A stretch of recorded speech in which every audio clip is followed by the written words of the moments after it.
Terima kasih mengucap syukur buat hari yang indah ini. Kami percaya Tuhan bahwa masa depan kami ditanggung penuh oleh Tuhan. Dan kami mengucap syukur bahwa di dalam Tuhan selalu ada kepastian. Kami sambut firman kebenaran karena kami tahu firman Tuhan adalah panduan buat langkah-langkah hidup kami. Kami sambut Tuhan dengan hati yang teduh. Dan kami percaya Tuhan Roh Kudus sendiri yang berbicara dan meneguhkan semua firman Tuhan. Hanya di dalam satu nama yang indah, Yesus Kristus Tuhan dan Juru Selamat kami berdoa dan mengucap syukur. Kita sama-sama katakan, amin, amin, amin, haleluya. Silakan duduk. Shalom. Wow. Terima kasih diundang ke sini. Saya harus perkenalkan diri dulu ya. Nama saya Billy Lantang, berarti kalau Lantang itu orang Manado ya. Ada orang Manado di sini? Pasti ada. Banyak. Ini Om Alex ini, waktu saya kenal beliau dari saya masih kecil sekali. Jadi ini teman orang tua saya dan dulu di keluarga saya dia terkenal karena dia sangat ganteng dan sampai hari ini masih ganteng. Dulu ada seperti kayak vokal grup gitu ya, namanya The Ambassador. Oh, saya nggak pernah lupa. Jadi teman dekat satu gereja dan anak-anaknya teman baik saya semua. Jadi mengucap syukur ketemu Om Alex. Kalau Manado itu berarti kan putih-putih gitu ya, seperti Om Alex lah ya. Tapi kenapa saya kok gelap gini ini? Jadi kisahnya gini, papa saya Manado asli, mama saya India asli. Nah jadi rada aneh ya, saya cerita dulu ya. Ini opa oma saya datang dari India tahun 1920-an sebagai ekspatriat. Saya juga heran, tahun segitu udah ada ekspatriat ya. Mereka datang ke Pasuruan sebagai akuntan di pabrik rokok. Saya juga lupa pabrik rokok apa namanya. Mereka Kristen karena India itu kan jajahan Inggris ya. Jadi mereka datang ke sana kerja di situ, mereka akhirnya resign, mereka keluar dari sana karena nggak sejahtera lah ya kerja di pabrik rokok. Kemudian mereka dirikan gereja namanya GPDI di Batu Malang tahun 1930-an. Jadi digembalai sama gembala sidang dan istrinya ini dua orang India gitu. Dan itu sebabnya mama saya dan keluarga besar lahir di sana semua. Mama orang India asli, tapi nggak pernah diajarin ngomong India. Jadi dia hanya ngerti ya bahasa Belanda sama Jawa sama bahasa Inggris di rumahnya. Tahun 60-an, jadi setelah opa oma saya meninggal, saya nggak pernah ketemu sama mereka pahlawan iman bagi saya. Mama saya pindah Jakarta, papa saya juga pindah Jakarta dari Manado, ketemu di GPDI Ketapang di sini. Gereja zaman dulu ya. Mereka dua-duanya nyanyi di paduan suara. Yang satu kulitnya gelap, satu kulitnya putih. Lihat-lihatan jatuh cinta menikah, jadilah saya. Jadi istri saya orang Chinese, jadi anak-anak saya lebih gado-gado lagi nih. Nah dua-duanya gak ada yang mirip sama saya, teman-teman saya katakan kutuk sudah dipatahkan, kurang ajar. Kalau saya jalan sama anak saya, apalagi yang kedua itu mukanya kayak mamanya, putih, mukanya Chinese lah. Jadi orang suka pikir ini kayak nyulik anak gitu saya. Sebelum opa-opa saya meninggal, mereka memberitahu kepada anak-anaknya sebuah visi yang sangat spesifik. Mereka katakan, sebarkan Injil ke Indonesia lewat literatur. Itu detail sekali. Dan tahun 67 akhirnya keluarga kami mendirikan yayasan namanya Immanuel. Jadi kalau Bapak Ibu pernah lewat toko buku Immanuel, itu pelayanan kami. Kalau pernah baca buku yang belakangnya ada tulisan logo Immanuel, itu keluaran kami. Dan saya bertanggung jawab sama pengeluaran buku-buku itu. Sampai hari ini kami masih membantu ratusan hamba Tuhan di daerah setiap bulannya. Sudah 55 tahun kami berdiri. Papa saya salah satu pendiri Gideon Indonesia yang membagikan Alkitab kemana-mana, kenal baik sama Om Alex. Suka ke penjara dan lain sebagainya. Papa sudah meninggal tahun 2010, mama saya 79 tahun. Dan sampai hari ini masih ke kantor, masih melayani Tuhan. Dia tinggal sebelah rumah saya. Saya bertobat tahun 98. Saya dari kecil dibesarkan di keluarga Kristen, jadi bagi saya Kristen itu hanya sekedar agama. Saya dikirim sama orang tua saya ke Oral Roberts University, sekolah yang sangat baik. Saya mengeluarkan diri dari situ, karena bagi saya itu sekolah mengekang seseorang. Saya harus ikut ibadah dan lain sebagainya, kalau nggak ibadah didenda. Saya keluar dari sana, saya berontak dari sana. Jadi saya lulus, saya sampai selesai S2, saya buktikan kepada orang tua saya, bahkan saya lulus dengan summa cum laude. Tetapi hidup saya masih di dalam dosa, selalu dalam dosa. Jadi akhirnya tahun 98 di situ saya baru tahu bahwa kekristenan itu adalah hubungan dengan Yesus. KTP kita agama Kristen tidak akan bawa kita ke surga. Hubungan kita sama Yesus yang bawa kita ke surga. Jadi di situ saya baru mengerti dan akhirnya sampai hari ini saya terkesima sama kebenaran firman Tuhan. Kalau ditanya apakah saya mengembali gereja, tidak, status saya hanya jemaat yang tadi dikatakan di JPCC. Jadi saya masih bergerak di yayasan dan itu yang kerinduan saya karena saya bisa menjangkau banyak gereja akhirnya. Ada satu program namanya New Life, itu adalah buku yang kami bagikan, 10.000 buku kami bagikan setiap tahun ke jiwa-jiwa baru, makanya namanya New Life. Itu buku pelajaran singkat dan gereja bisa adopsi, gereja apapun bisa adopsi karena itu pelajaran fondasi daripada kehidupan baru. Ya kemarin kami ada pelayanan ke penjara, ada banyak ratusan orang yang terima Yesus, kami bagikan untuk mereka di sana dan juga untuk banyak jiwa-jiwa baru. Selama 2 tahun terakhir ini, dari data yayasan kami saja sudah 2.000 orang yang terima Yesus. Dari yayasan kami aja. Kalau kami data dari tempat-tempat yang lain sudah banyak sekali. Jadi penuaian besar sedang terjadi dan terus doakan bangsa ini menjadi bangsa yang akhirnya makin takut sama Tuhan dan bangsa yang luar. Dan kawal tahun 2024. Saya percaya Tuhan akan memberikan pemimpin yang terbaik bagi kita. Dan gak usah takut tahun depan dikatakan ada resesi dan lain sebagainya. Kalaupun kita kena resesi, ya kita adalah bangunan yang didirikan di atas batu karang yang teguh. Tuhan akan berikan jalan keluar. Kalau sampai terjadi kerugian, Tuhan juga bahkan akan memperhitungkan semuanya. Jadi tenang aja, kita anak. Anak itu mempunyai akses kepada bapaknya. Dan itu sebabnya bapak kita adalah sumber atas segala sumber. Gak usah takut, hadapi semuanya, kita akan dibawa sampai ke seberang dengan selamat sama Tuhan. Ya. Kita buka sama-sama di 2 Petrus pasal yang ketiga, ayat 17 dan 18. 2 Petrus pasal yang ketiga, ayat 17 dan 18. Tetapi kamu, saudara-saudaraku yang kekasih, kamu telah mengetahui hal ini sebelumnya. Karena itu waspadalah supaya kamu jangan terseret ke dalam kesesatan orang-orang yang tak mengenal hukum, dan jangan kehilangan peganganmu yang teguh. Tetapi bertumbuhlah dalam kasih karunia dan dalam pengenalan akan Tuhan dan Juru Selamat kita Yesus Kristus, baginya kemuliaan sekarang dan sampai selama-lamanya. Dikatakan kalau kita tidak mau kehilangan pegangan, tidak mau tersesat, bertumbuhlah di dalam kasih karunia. Yang paling suka kehilangan pegangan dan tersesat siapa? Anak kecil. Anak kecil paling sering kehilangan pegangan. Anak saya Raina ini, dia tanggal 16 ini sudah akhirnya selesai wisuda ya. Kalau dengar kata wisuda tuh saya lega, kenapa? Karena berarti udah nggak bayar uang sekolah lagi ya. Saya senang banget anak saya selesai akhirnya. Jadi dia waktu masih kecil, udah kebiasaan kalau jalan di mall dia bilang, "Dad, let me go, please let me go, let my hands go." Saya bilang nggak mau, karena kamu selalu kabur. Dia bilang enggak, aku janji. Betul, dia janji selama 5 menit dia akan jalan pelan-pelan, abis itu dia akan kabur pasti. Dia akan kabur, dan udah kebiasaan kalau dia kabur saya akan dapat panggilan dari meja informasi di mall. Bapak Billy Lantang ditunggu anaknya di meja informasi. Dia ketika saya datang dia udah duduk di sana dengan kakinya begini-begini. "Hi Daddy," gitu, saya nggak bisa marah. Nah, itu anak saya. Satu hari dia kabur dari saya dan saya cukup kaget saat itu karena waktu saya lihat di depan, karena biasanya dia akan lari dia pintar anaknya, dia akan lari ke lobi utama, di depan lobi utama kan selalu ada meja informasi, di situ nggak ada di mall itu saat itu, cuma ada directory, petunjuk kemana toko-toko dan lain sebagainya, tidak ada meja. Jadi saya dalam hati gini, aduh ini mau kemana nih anak nih ya. Akhirnya saya dapat telepon di HP, dia yang telepon, "Dedi, aku sudah di rumah." Dia naik taksi pulang. Itu anak kecil itu kehilangan pegangan dan tersesat. Nah, jangan sampai kita ini setiap tahun ulang tahun, tetapi rohaninya nggak tumbuh. Rohaninya begitu-begitu aja. Itu yang menjadi sesuatu yang sangat bahaya sehingga banyak orang Kristen yang hidupnya takut itu normal ya, bapak-bapak, takut itu normal. Ketakutan tuh nggak normal bagi orang Kristen. Karena kita sudah memiliki 7.000 lebih janji firman Tuhan di dalam Alkitab kita. Dan betul, Tuhan juga tahu kehidupan kita ini sulit sebenarnya. Kenapa? Karena dari kita lahir sampai nanti kita menutupkan mata di bumi ini, kita tidak akan pernah lihat Tuhan secara fisik.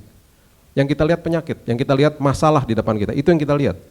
Dan apa yang kita lihat membentuk sistem kepercayaan kita. Contoh, pintu gerbang hati adalah mata dan telinga. Kalau teman saya datang kepada saya ngomong begini, "Bill, gue dengar di mall itu ada sale." Terus saya bilang gini, "Enggak, bohong. Gue baru dari sana, gue baru lihat kok, nggak ada." Gitu. Dia langsung percaya nggak sama saya? Percaya. Karena apa yang saya lihat akan mementahkan apa yang dia dengar. Karena mata itu luar biasa. Nah bisa bayangkan, kita diminta untuk percaya sama Tuhan yang gak pernah kita lihat.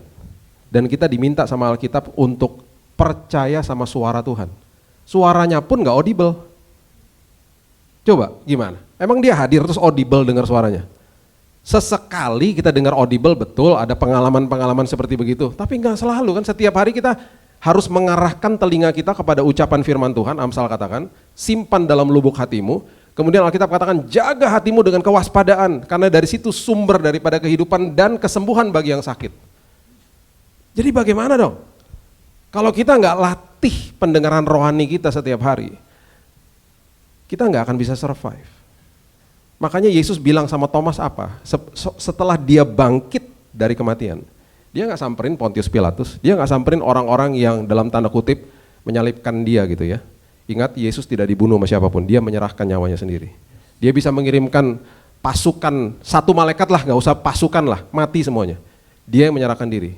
Jadi tidak ada peristiwa yang namanya yang mengartikan bahwa oh orang Yahudi membunuh dia, tentara Romawi membunuh dia, mereka hanya melakukan prosesnya saja. Kalau dia tidak biarkan tidak akan terjadi. Waktu dia bangkit, dia nggak tunjukkan fisiknya kepada mereka, nih bangkit nih, percaya nggak lo sekarang sama gue? Enggak, dia nggak begitu. Dia datang ke perjalanan ke Emmaus, kepada dua murid yang bukan ring satunya dia. Dia ingin memberikan sebuah petunjuk, sebuah pelajaran kepada mereka, bahkan mata mereka dibutakan. Bahwa sebentar lagi, secara fisik saya tidak ada. Saya akan godok kamu, semua murid-murid ini, karena mereka akan jadi pilar daripada gereja mula-mula. Dan gara-gara pilar gereja mula-mula lahirlah kita sampai hari ini. Dan mereka diminta percaya, makanya waktu dia datang kepada Thomas dia bilang apa? Kamu udah lihat saya makanya kamu percaya. Dia bilang gitu kan? Terus kalimatnya dilanjutkan dengan apa? Diberkatilah, berbahagialah, itu bahasanya. Aslinya makarios lah, diberkati artinya. Berbahagia, diberkatilah orang-orang yang tidak lihat aku namun percaya. Kita adalah orang-orang yang diberkati Tuhan, karena kita nggak lihat Tuhan namun kita percaya. Itu arti berkat yang sebenarnya, berkat nggak ada hubungannya sama materi. Jadi jangan pernah berpikir bahwa saya ikut Tuhan karena saya akan dapat ini, itu, dan lain sebagainya. Ya, jadi kita harus paham bahwa saya ikut Tuhan, saya akan masuk ke dalam sebuah proses dan saya akan alami Tuhan dalam hidup saya. Itu lebih berharga daripada segala-galanya. Itu sebabnya banyak orang nggak mau ditanam karena bagi mereka itu sesuatu kebodohan. Ya, kita baca dulu ya sebelum kita bahas itu. Amsal 20 ayat 5 coba lihat. Amsal 20 ayat yang kelima. Firman Tuhan katakan begini. Rancangan di dalam hati manusia itu seperti air yang dalam. Rancangan itu artinya firman Tuhan yang pernah dibagikan, yang pernah kita dengar atau pernah kita baca. Arti bahasanya adalah etsah. Apa yang pernah kita baca dan kita dengar. Tetapi orang yang pandai, ya orang yang pandai tahu menimbanya. Ya, tahu menimbanya itu artinya dalah. Dalah berarti mengambil dari sesuatu yang dari dalam dibawa ke permukaan. Nah orang yang pandai itu artinya tabun. Nah tabun artinya cakap berargumentasi. Bingung dong pasti, berargumentasi sama siapa? Ternyata penulis Amsal mengatakan begini, orang yang pandai adalah orang yang cakap berargumentasi dengan dirinya sendiri. Jadi gini, maksudnya gini, ini maksud firman Tuhan, ayat ini maksudnya gini. Waktu saya lahir baru, tahun 98, yang lahir baru tubuh, jiwa, atau roh saya? Roh saya. Tubuhnya tetap sama, waktu lahir baru besok lihat kaca tetap nggak ada rambut. Saya berharap rambut tumbuh, teman nggak tumbuh-tumbuh, ya udahlah, udah rontok, udah almarhum dipanggil Tuhan. Rambut nggak tumbuh, tubuh tetap sama. Jiwanya in progress, under construction, pembaharuan budi, Roma 12 ayat 1 dan 2. Jadi terus sekolah kehidupan di jiwa kita. Di dalam jiwa ada apa? Kehendak, keputusan, pikiran, emosi. Ya, jadi itu sekolah kehidupan tuh tiap hari itu. Nah, ada satu sisi yang namanya roh, dan itu yang lahir baru. Jadi waktu kita semuanya lahir baru, yang lahir baru born again itu adalah rohnya. Nah, waktu roh saya tahun 98 lahir baru, kan baru lahir toh, masih sangat muda. Jiwa saya udah lebih tua usianya daripada roh yang baru lahir itu. Dan jiwa saya tahun 98 ya penuh sampah lah, sama seperti kita semuanya. Udah penuh sampah jiwanya. Nah, kalau saya nggak kasih makan roh yang baru lahir, yang saya terus kasih makan sampah kepada jiwa saya, bagaimana roh saya bisa bertumbuh? Bagaimana dia bisa bertumbuh dan menjadi kuat dan saya hidupnya dipimpin sama roh? Mana bisa? Itu sebabnya saya selalu katakan kepada orang-orang yang baru bangun tidur, jangan bukan cari istri, cari HP kita. Tangan kita cari HP, terus kita buka-buka status lah segala macam sosial media. Isi hidup kita setiap hari dengan firman Tuhan sebagai landasan kehidupan. Amin. Buka renungan harian, itu sebabnya dari tahun 2020 saya tulis renungan harian untuk jemaat baca. Sudah 900 renungan harian yang saya tulis, setiap hari saya tulis, saya posting di YouTube, tiap pagi jam 6 udah pasti ada. Dan itu sulit, saya menemukan hari-hari yang sulit ketika contohnya hari Minggu, pelayanan sepanjang hari, malam harus tulis dulu sebelum tidur. Dan itu saya komit, saya bilang Tuhan, oke Tuhan, saya akan tulis buat jemaatmu. Karena saya mau membanjiri sosial media dengan firman Tuhan. Dan apa yang terjadi ketika ada teman-teman datang kepada saya bilang, Pak boleh nggak ngedit khotbah-khotbahnya dijadikan 1 menit, silahkan. Pertama minta izin, saya bilang nggak usah minta izin, udah masukin aja ke sosial media, terserah kamu. Tahu apa yang terjadi? Ada orang mau bunuh diri, nonton video khotbah 1 menit, nggak jadi. Ada orang di stasiun MRT Jakarta mau pergi ke selingkuhannya, masuk ke toilet nonton khotbah 1 menit, pulang ke istrinya, nggak jadi selingkuhan, pulih keluarganya. Orang mau bunuh diri nggak ada waktu nonton khotbah 40 menit. Itu sebabnya sosial media dibanjiri dengan firman Tuhan. Kita nggak pernah tahu kapan ketika ada orang baca tulisan kecil firman Tuhan, poster kecil firman Tuhan, Alkitab mengatakan firman yang dibaca dengan orang yang tepat, di waktu yang tepat, seperti emas, apel emas di atas pinggan perak. Maksudnya adalah sesuatu yang menarik perhatian, yang bisa mengubahkan hidupnya dia. Jangan debat kusir di sosial media, isi dengan firman Tuhan. Banjiri dengan firman Tuhan. Nah, orang yang pandai, orang yang cakap berargumentasi dengan dirinya sendiri adalah gini. Ketika ada sebuah keputusan yang harus dia ambil, udah pasti Roh Kudus akan berbicara di hatinya. Nak, jangan ambil keputusan itu, nak. Dan yang paling enak untuk kita lakukan adalah keinginan daging pastinya. Karena jiwa kita ini penuh dengan sampah pastinya kan, dan udah enak keinginan daging. Dan ketika kita harus mengambil keputusan antara keinginan daging dan kebenaran yang letaknya di dalam roh, itu sangat sulit. Makanya pribadi yang paling sulit ditaklukkan bukan iblis. Bukan, iblis sudah dikalahkan di kayu salib. Pribadi yang paling sulit ditaklukkan adalah diri sendiri. Makanya Alkitab mengatakan jadilah orang yang tabun, orang yang cakap berargumentasi sama diri sendiri. Ini kebenaran, walaupun gak enak aku harus lakukan, tapi aku akan lakukan. Walaupun aku gak akan bisa lihat ujungnya, aku akan lakukan. Di dalam perjalanan kehidupan ini, kita seringkali gak lihat ujung perjalanan kita. Dan seringkali kita bertanya kepada Tuhan, mau kemana sini Tuhan? Kapan sini Tuhan selesainya? Dan kita sering juga bertanya, bagaimana Tuhan? Dan seringkali kita gak dapat jawabannya. Karena Tuhan sedang berjalan sama kita dan dia beritahu apa?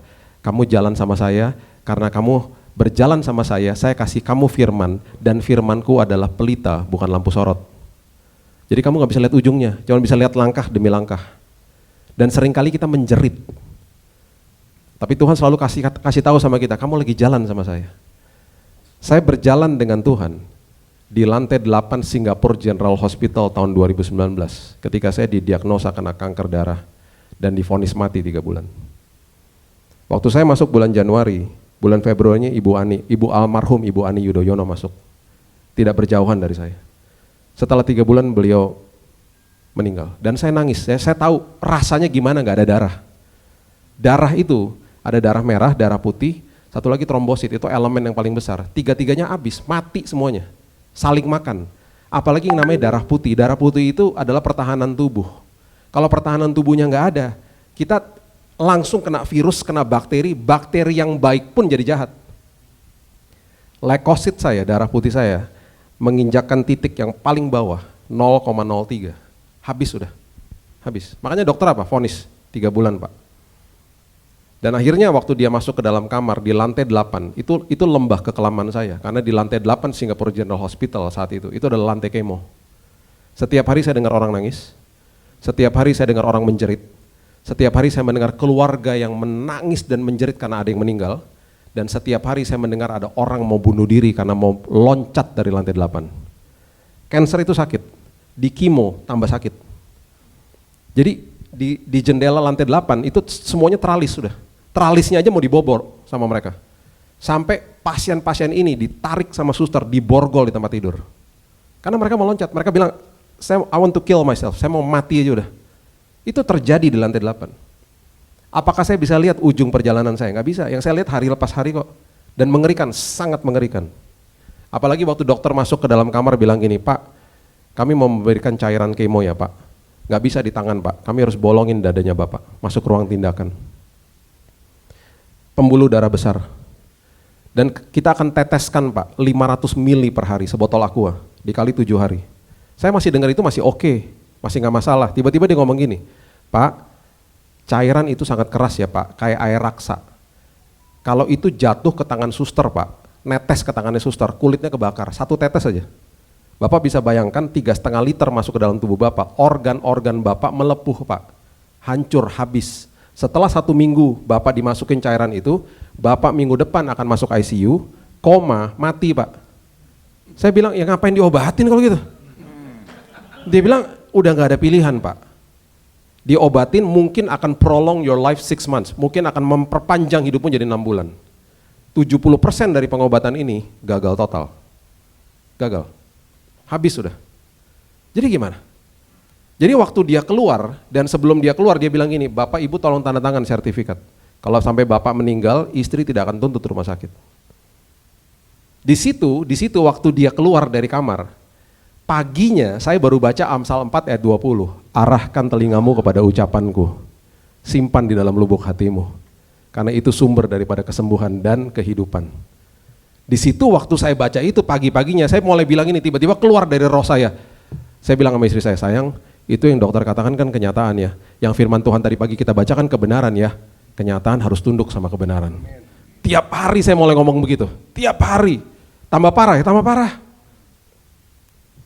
Itu yang kita nggak bisa lihat kadang-kadang. Saya bisa lihat Tuhan, nggak bisa. Saya cuma bisa dengar suaranya, itu pun nggak audible. Tapi saya bilang apa, Tuhan, saya percaya saya akan kembali ke rumah saya. Bukan dalam kantong jenazah Tuhan. Saya akan kembali sehat. Dan anak-anak saya waktu itu masih kelas 3 SMA, lagi menghadapi ujian. Yang satunya kelas 6 SD.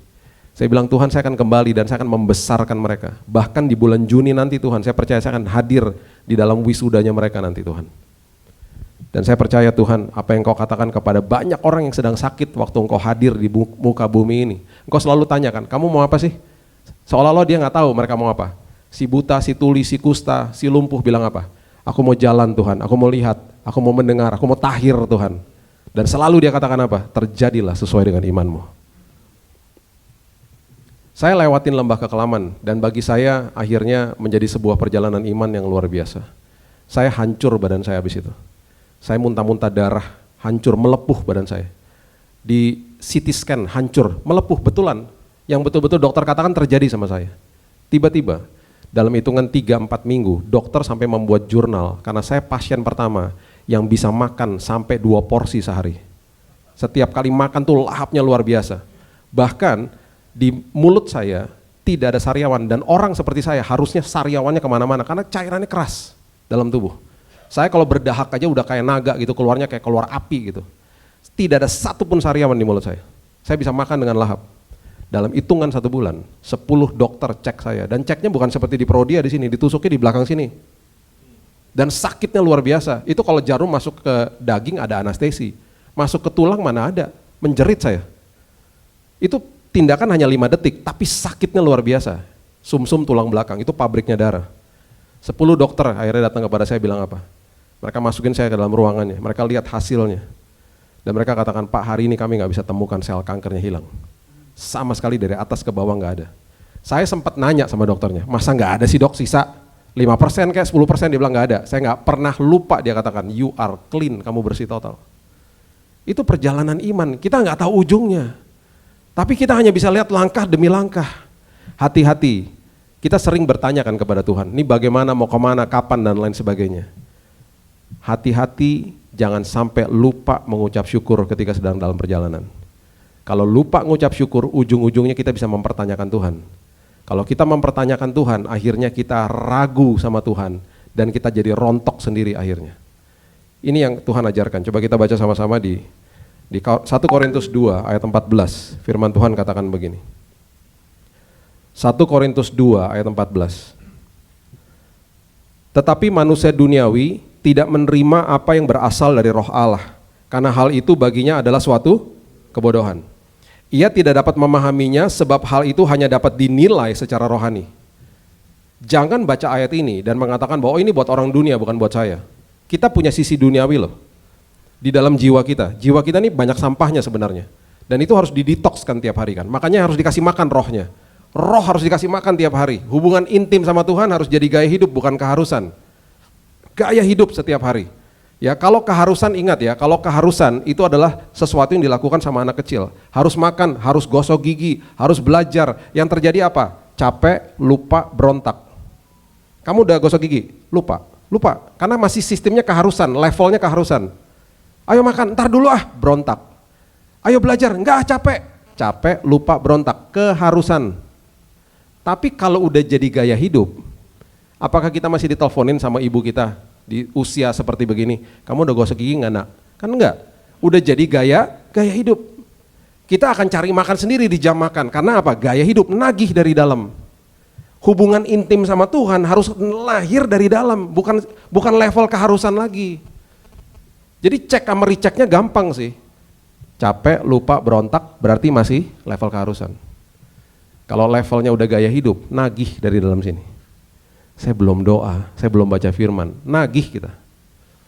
Masuk ke dalam level yang seperti itu. Akhirnya kita tidak menjadi orang-orang yang menganggap kebenaran sebagai sesuatu kebodohan. Contohnya gini. Saya nggak paham dunia lukisan. Di sini nggak ada lukisannya. Saya nggak paham dunia lukisan. Bagi saya sesuatu kebodohan ketika teman saya bilang gini, Bill ini lukisan harganya 1M. Saya bilang gini, 1M? Ini kayak kaleng cat tumpah gitu loh.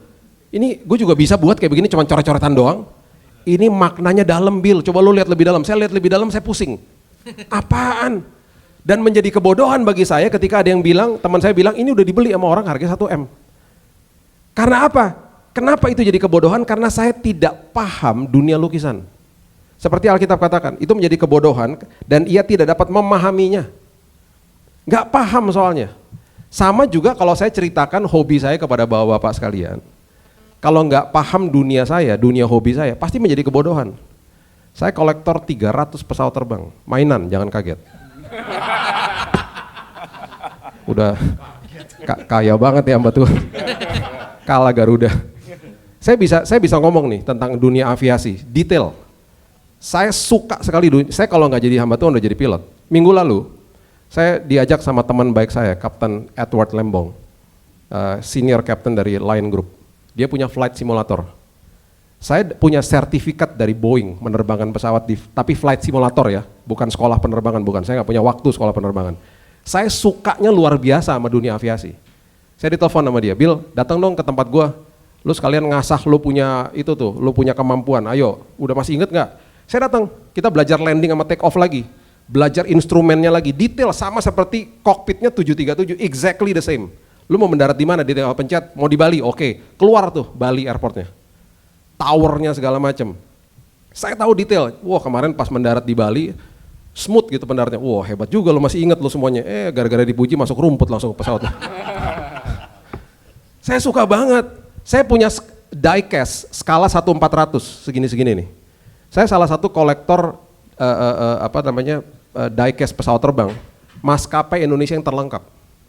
Saya punya Merpati, Sempati, Borak, Mandala. Tahu dong ya, seumuran sama saya dong masih kan. Zaman-zaman dulu, ya kan? Punya saya, Fokker 27, Fokker 28 segala punya. Sampai teman-teman kalau datang kepada saya itu sampai banyak yang bilang ini mau dibeli sama orang lain, banyak orang yang mau beli. Pertama istri saya marah-marah. Kenapa sih tiap bulan beli-beli gituan? Saya jelasin, sayang, ini investasi. Baru dia tenang. Oh, oke kalau gitu. Ini boxnya jangan hilang, kamu lihat ya, beli satu, harga kadang-kadang 800.000 lah satu biji ya. Ini dalam hitungan 1 bulan, jadi 2 kali lipat harganya. Karena cuma dicetak 100. Dan suppliernya setiap kali ada yang baru, call saya, jadi saya selalu dapat yang baru. Yang aneh-aneh tuh saya punya tuh di rumah. Bapak-bapak tahu nggak, kalau ke airport, pesawat juga punya nomor polisi. Kalau lihat di belakang ada tulisan PK, ingat? Itu bukan persembahan kasih. Itu artinya nomor polisi pesawat itu berasal dari Indonesia, baru tahu ya. Nah, Semua pesawat yang belakang tulisan PK-nya depannya itu berasal dari Indonesia. Kalau depannya N itu berasal dari Amerika. Jadi tinggal lihat nomor polisinya berapa tuh di belakangnya. Udah harus hafal aja. Makanya saya kalau terjebak di Terminal 3 Soekarno-Hatta, lagi ada delay, saya nggak masalah. Saya beli kopi, beli roti, duduk di depan jendela tuh lihat pesawat turun naik. Bagi saya oke-oke aja, terapi bagi saya. Menyenangkan bagi saya. Karena suka pesawat. Saya lihat pesawat dari bawah nih, dia lagi terbang, saya tahu tuh jenis apa. Saya masuk loh ke pabriknya Boeing, ngobrol sama engineer-nya, diajak tur ke dalam. Ini kalau nggak pandemi saya udah ke Toulouse, ke France, mau masuk ke pabrik Airbus. Saking sukanya tau nggak? Ini saya bisa berkisah nih tentang hobi saya. Bagi yang nggak ngerti kan kebodohan, ngapain sih kayak begitu? Ngapain lu punya pesawat mainan? Gue punya airport malah, mainan jangan kaget. Airport kecil lucu tau nggak, ada, pokoknya detail lah buatnya gitu loh. Nah, setiap kali sesuatu yang kita nggak paham, jadi kebodohan. Makanya firman Tuhan katakan apa? Yesus katakan apa? Kalau kamu mau ikut aku, jadi hamba. Pertama digituin kan? Jadi hamba kamu. Terus paradoks kan, Alkitab juga mengajarkan, ayo jadi imamat rajani. Rupanya firman Tuhan lagi mengajarkan kita kepada kita tuh begini. Punya hati hamba, perilakunya rajani. Jangan dibalik. Kalau perilakunya rajaninya di dalam hati, perilaku di luarnya hamba, itu berarti munafik. Ketemu sama orang yang nyebelin, kita begini-begini, oh ya nggak apa-apa, pas sudah balik, dasar botak nyebelin loh gitu. Hatinya rajani. Jadi kalau kita paham sama kebenaran firman Tuhan ini, hatinya hamba perilaku rajani, besok kalau ketemu sama orang yang pernah melukai hati kita, tegur duluan. Gak bisa Pak, dia nyakitin saya, tegur duluan. Nanti kalau dia buang muka gimana? Gak apa-apa, kan firman Tuhan katakan begitu. Tuh, kalau kita berargumentasi berarti apa? Firman menjadi kebodohan bagi kita. Emang Yesus pernah diemin orang? Jadi besok kalau ketemu di mall, panggil, Pak, dia buang muka, nggak apa-apa, biarin aja, elus-elus saya dada, duh Tuhan sakit banget Tuhan gitu. Yang paling parah dan paling betul-betul menguji kita adalah ketika kita tegur orang itu dan dia buang muka, kita ketemu sama teman yang kenal juga sama dia. Kita mau ngapain langsung? Lu tahu nggak? Langsung gitu kan? Lu tahu nggak sih itu tuh? Serius, gue barusan ketemu, lu serius lu? Iya, gue dibuangin muka. Pantesan bisnisnya hancur cuy, bener hancur tuh orang tuh. Karena Tuhan pasti ngutuk dia, wah kita ngomongin, kita gosip langsung. Kita akan diuji ketika kita dibuangin muka sama itu orang. Kita ketemu sama temen yang kenal sama dia juga. Udah di ujung mulut nih mau ngomong nih, kita tutup mulut kita. Kita ngobrolin yang lain. Itu namanya kita sedang bertumbuh di dalam kasih karunia. Karena kebenaran firman Tuhan bukan sesuatu kebodohan. Banyak hal yang kita diminta lakukan oleh firman Tuhan dan kita beranggapan itu kebodohan Tuhan, enak aja. Karena kita lagi ngikutin daging kita yang udah aman dan nyaman. Makin kita paham sama firman, makin kita menjadi orang-orang yang akhirnya ya udah deh Tuhan nggak apa-apa deh. Bukan kebodohan lagi. Ibrani 4 ayat 2 mengatakan begini. Karena kepada kita diberitakan juga kabar kesukaan sama seperti kepada mereka. Tetapi firman pemberitaan itu tidak berguna bagi mereka karena tidak bertumbuh bersama-sama oleh iman dengan mereka yang mendengarnya. Percuma, firman dikasih akhirnya percuma. Dan ini yang saya sangat-sangat suka dengan apa yang Daud katakan di Mazmur 131 ayat yang kedua. Ini akhirnya menjadi doa saya kalau pagi hari. Mazmur 131 ayat 2, Daud mengatakan begini, sesungguhnya aku telah menenangkan dan mendiamkan jiwaku. Kalau saya bisa tambahin yang penuh sampah. Aku menenangkan dan mendiamkan jiwaku yang penuh sampah. Kemudian dia katakan apa? Seperti anak yang disapih berbaring dekat ibunya. Ya seperti anak yang disapih jiwaku dalam diriku. Disapih artinya melepaskan ketergantungan sama susu. Bayangin loh, Daud ngomong gini, aku mendiamkan dan menenangkan jiwaku. Karena memang penuh sampah jiwanya. Aku mau menyapih jiwaku, aku mau melepaskan ketergantungan sama susu. Karena apa yang kita inginkan di daging itu selalu aman dan nyaman, seturut sama apa yang kita pikirkan. Jadi kalau kita menyapi, kalau kita mengambil keputusan untuk menegur orang yang pernah nyakitin hati kita, itu beratnya luar biasa. Itu kita lagi menyapih jiwa kita dari ketergantungan sama susu. Lebih nyaman apa ya, diemin aja. Lu cuekin gue cuekin, lu ngapain lah, negor lu, gengsi lah. Itu akan lebih mudah. Dan itu yang Daud katakan, aku menyapih diriku, melepaskan ketergantungan sama susu. Kalau kita mau bertumbuh di dalam kasih karunia Tuhan, banyak perkara hal-hal seperti begitu yang Tuhan akan biarkan kita berhadapan. Saya adalah orang yang tadinya ya, gimana pun juga kan ada daerah Manado ya, jadi ada daerah panas juga lah ya. Di Jakarta ada 16 juta motor. Saya paling kesel sama motor di Jakarta yang udah nyalip-nyalip sembarangan.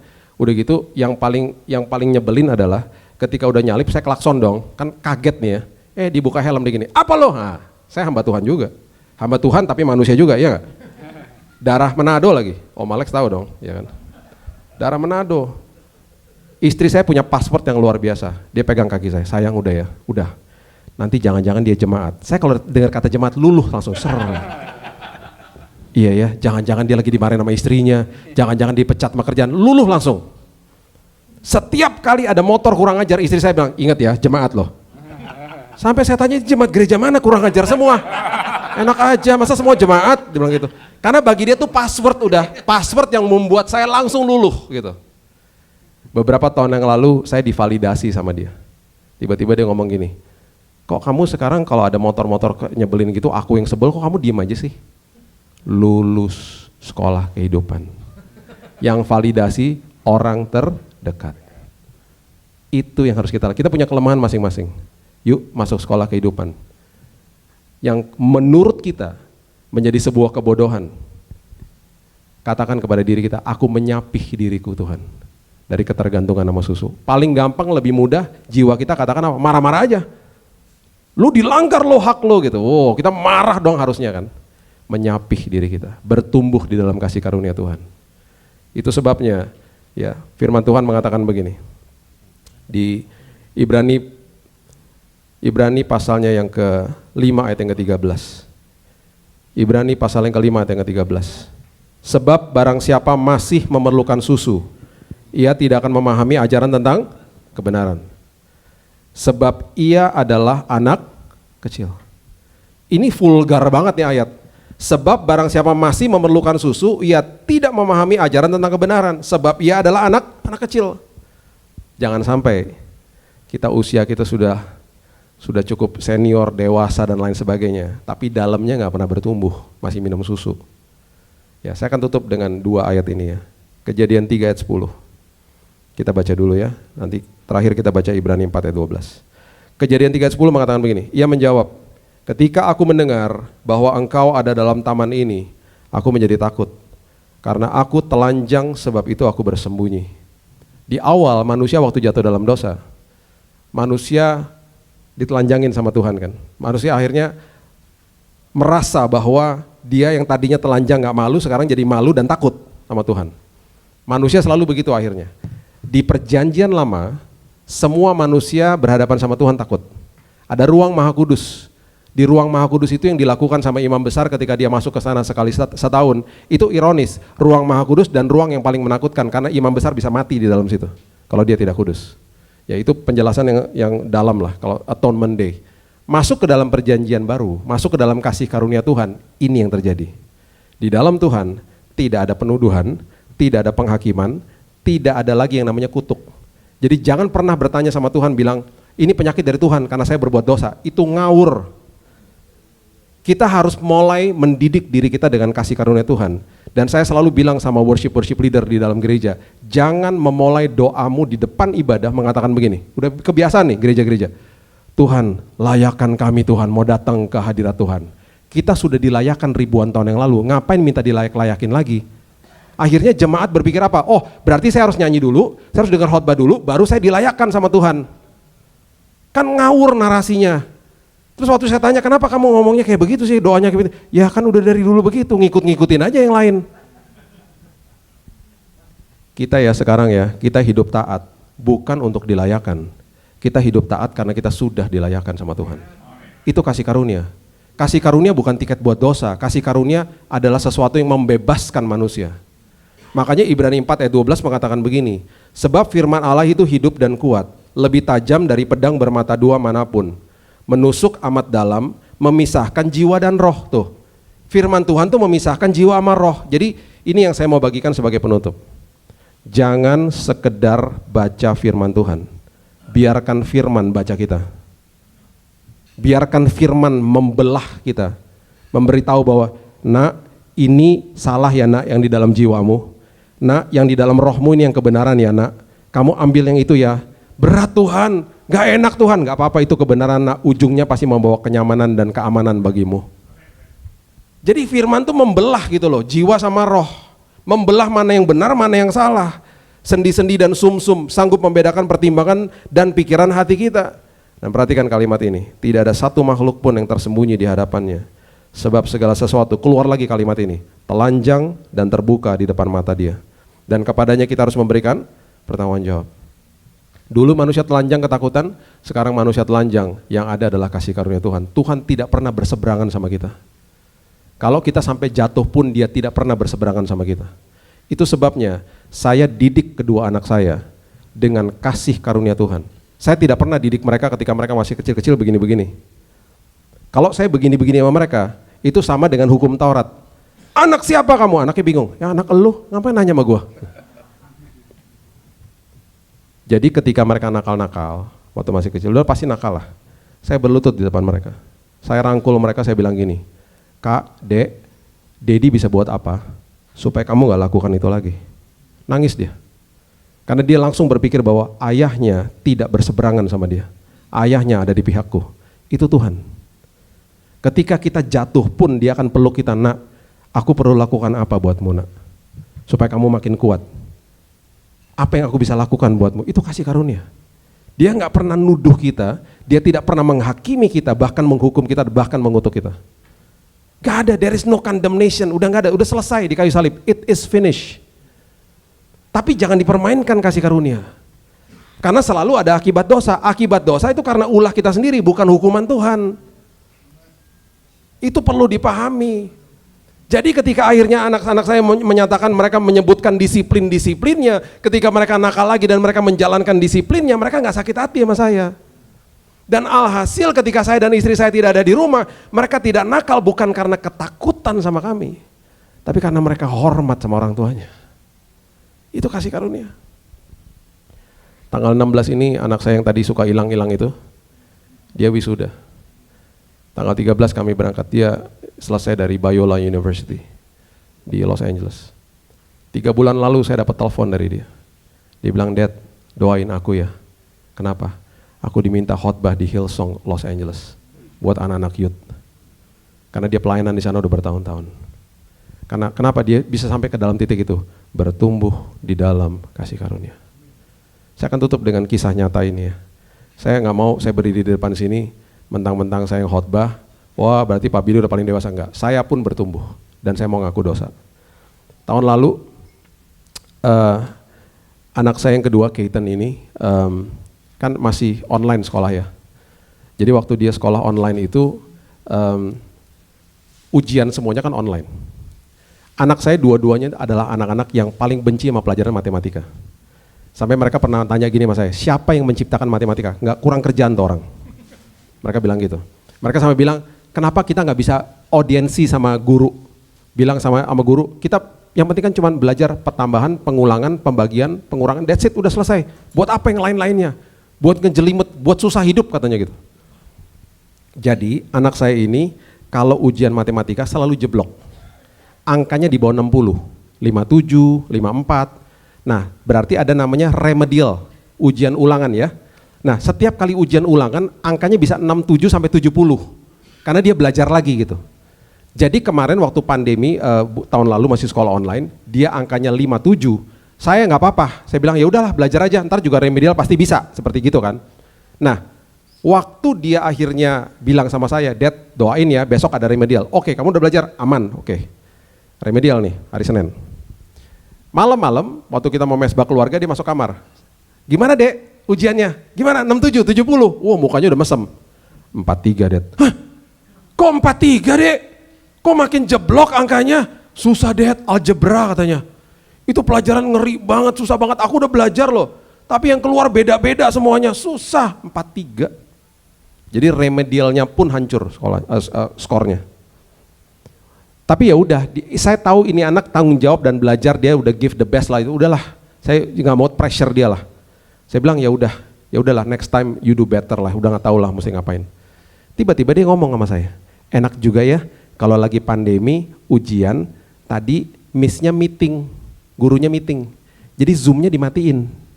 Jadi waktu Zoom-nya dimatiin, aku bisa keluar kamar, ambil cemilan, ambil minuman gitu. Enak ya, kalau lagi ujian di sekolah beneran kan mana bisa kayak begitu, dia bilang. Enak juga loh kalau musim pandemi kayak begitu. Waktu dia lagi berkisah begitu, saya mikirnya beda. Saya langsung gini, kamu waktu gurunya matiin Zoom, kamu kenapa nggak buka buku, Dek?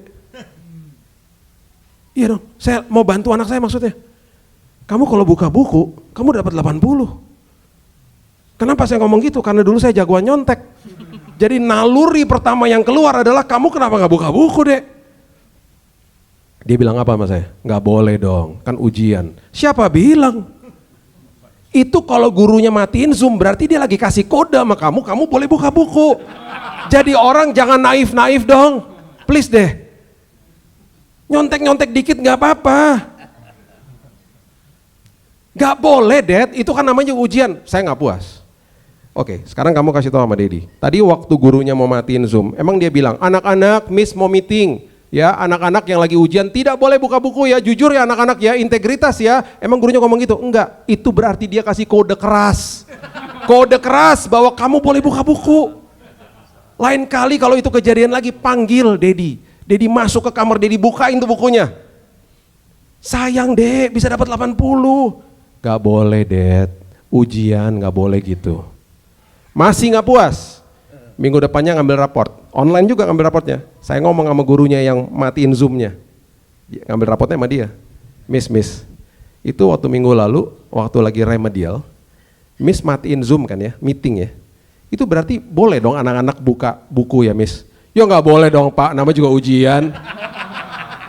Nggak puas, masih nggak puas juga. Oke Miss, tapi kan Miss nggak ngomong katanya Miss sama mereka bahwa nggak boleh buka buku. Lo nggak perlu Pak, karena anak-anak itu memang sudah anak-anak yang penuh dengan integritas. Saya percaya sama mereka. Ini kan sekolah Kristen Pak.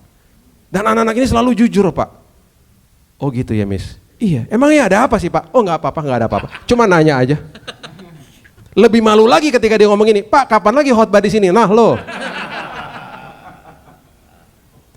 Setelah selesai ambil raport, malamnya saya minta maaf sama anak saya. Dan saya ketampar banget ketika dia ngomong gini, Dad, aku lebih baik dapat angka 43 daripada nyontek. Wah, ketampar banget saya. Udah gitu kok bisa waktu dia ngomong gitu istri saya lewat. Langsung dong dia sekalian, rasain lo. Makanya jadi hamba Tuhan suruh-suruh anak nyontek. Tapi kan supaya dia angkanya bagus ya, nggak gitu kali caranya. Saya ditelanjangin sama Tuhan. Apakah saya rasa tertuduh, rasa dihakimi? Tidak. Malam hari itu Tuhan bilang gini, Bill, bertumbuh di dalam kasih karunia. Setiap aspek hidupmu bertumbuh dalam kasih karunia. Oke Tuhan, mari kita berdoa. Bapak terima kasih, mengucap syukur buat pagi yang indah ini. Kami mau Tuhan hidup kami terus bertumbuh di dalam kasih karunia sehingga firman Tuhan tidak menjadi kebodohan bagi kami. Dan apapun yang kami lakukan walaupun sulit di dalam pekerjaan usaha kami Tuhan, di dalam semua aspek kehidupan kami, seringkali kebenaran firman itu menjadi kebodohan. Tapi hari ini kami belajar, kami harus mengambil keputusan yang benar walaupun sulit Tuhan. Dan di situ kami akan bertumbuh. Di situ akhirnya perkara besar yang Tuhan sudah siapkan bagi kami, Tuhan akan titipkan dalam hidup kami. Karena kami makin dewasa di dalam Tuhan. Kami gak mau Tuhan bilang sama kami bahwa kamu masih minum susu. Aku punya perkara besar dan tadinya aku mau titipkan kepadamu dan gak jadi. Aku gak mau Tuhan mendengar suara itu dari Tuhan. Aku mau senantiasa bertumbuh terus. Sehingga perkara-perkara besar khususnya nanti di tahun 2023. Hamba-Mu percaya Tuhan banyak tanggung jawab baru. Perkara-perkara besar yang Tuhan mau titipkan bagi anak-anak-Mu.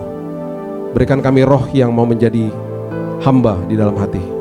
Dan perilaku kami rajani. Sehingga dimanapun kami berjalan dan berdiri Tuhan, dan ada, kami menularkan budaya kerajaan sorga. Meteraikan firman ini ya Tuhan, karena kami adalah manusia-manusia yang juga sudah dimeteraikan oleh Roh Kudus. Kami akan sampai ke seberang dengan selamat, karena kami berjalan dengan sumber atas segala sumber. Hanya di dalam satu nama yang indah, Yesus Kristus Tuhan dan Juru Selamat kami sudah berdoa dan mengucap syukur. Kita sama-sama katakan, amin. Tuhan berkati.